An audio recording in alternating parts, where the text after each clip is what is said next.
Hi, this is doctor Vishanandhini, psychiatrist from Thanjavur. இன்னைக்கு ஸ்டாய்கிசம் பிலாசபில நம்ம என்ன பார்க்க போறோம் அப்படின்னா, இதை பத்தி தான் பார்க்க போறோம்.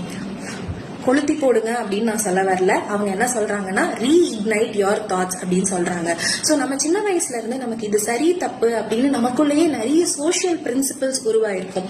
நம்ம ரைட் விங் பிலாசபியை ஃபாலோ பண்றவங்களா இருக்கலாம், நம்ம லெஃப்ட் விங் பிலாசபியை ஃபாலோ பண்றவங்களா இருக்கலாம், நம்ம ரொம்ப லிபரலா இருக்கலாம், நம்ம ரொம்ப ஸ்ட்ரிக்டா இருக்கலாம். நம்ம இந்த விஷயங்கள்லாம் இதான் என்னோட கொள்கை, இதுக்கு ஏற்ற மாதிரி தான் நான் இருப்பேன் அப்படின்னு நம்ம நிறைய ஃபாலோ பண்ணி ஃபார்ம் பண்ணி வச்சிருப்போம். பட் ஒரு வயசு காரணமாவோ, சந்தர்ப்ப சூழ்நிலைகள் காரணமாவோ, நம்மளோட வாழ்க்கையின் சில அடிகள் காரணமாவோ நம்ம அந்த பிரின்சிபல்ல இருந்து விலகி நம்ம வேற ஏதோ பாத்துல போய்கிட்டு இருக்கிறதுக்கான வாய்ப்புகள் உண்டு.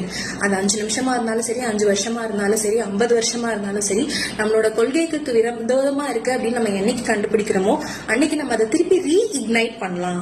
ரீஇக்னைட் யுவர் தாட்ஸ். உங்களோட பிரின்சிபல்ஸ் அப்படியே தான் இருக்கும். நீங்க அதை சரின்னு நினைச்சீங்கன்னா அதை நீங்க திருப்பி ரீஇக்னைட் பண்ணி ஃபாலோ பண்ணலாம் அப்படின்றதுதான் இன்னைக்கு ஸ்டாய்கிசம் பிலாசபில சொல்றாங்க. இதை பத்தி யோசிச்சு பாருங்க. தேங்க்யூ.